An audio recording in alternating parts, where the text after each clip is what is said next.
Viewers, इसी topic को English में देखने के लिए देखिए दृष्टि आईएएस इंग्लिश यूट्यूब चैनल।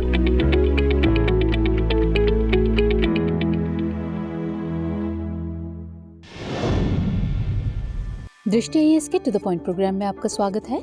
आज का हमारा विषय है इको सेंसिटिव जोन। आइए जानते हैं चर्चा में क्यों है।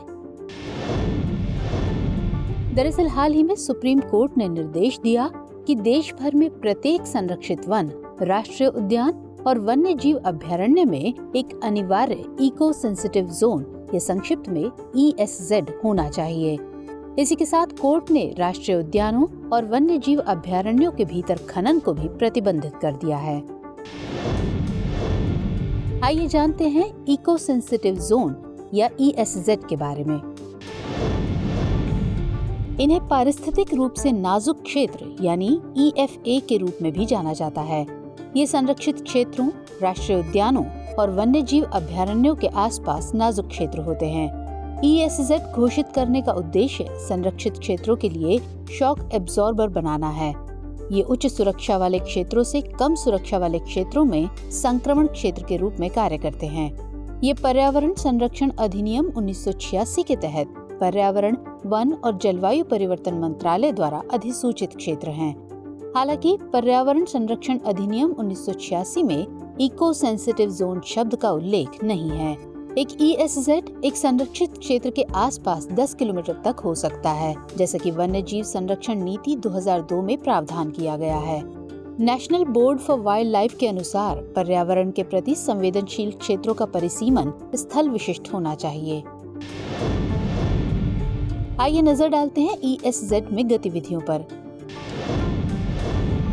इसमें प्रतिबंधित गतिविधियों में शामिल हैं वाणिज्यिक खनन, आरा मिलें, लकड़ी का व्यावसायिक उपयोग, प्रमुख जल विद्युत परियोजनाएं यानी HEP की स्थापना, प्रदूषण फैलाने वाले उद्योग यानी वायु, जल, मिट्टी, ध्वनि आदि, पर्यटन गतिविधियां, अपशिष्टों का निर्वहन या कोई ठोस अपशिष्ट या खतरनाक पदार्थों का उत्पादन। इसमें विनियमित गतिविधियों में शामिल है पेड़ों की कटाई, होटलों और रिसोर्ट्स की स्थापना, प्राकृतिक जल का व्यावसायिक उपयोग, विद्युत केबलों का निर्माण और सड़कों का चौड़ीकरण।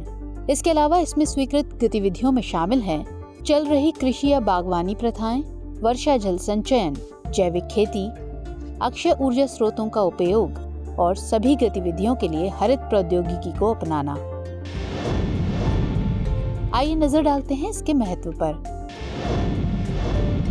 यह शहरीकरण और अन्य विकासात्मक गतिविधियों के प्रभाव को कम करता है। ये इन सीटू संरक्षण में मदद करते हैं जो अपने प्राकृतिक आवास में लुप्तप्राय प्रजातियों के संरक्षण से संबंधित है। उदाहरण के लिए काजीरंगा राष्ट्रीय उद्यान, असम में एक सींग वाले गैंडे का संरक्षण। ये मानव पशु संघर्ष को कम करते हैं। इसके माध्यम से स्थानीय क्षेत्र समुदायों को भी संरक्षित और लाभान्वित किया जाता है।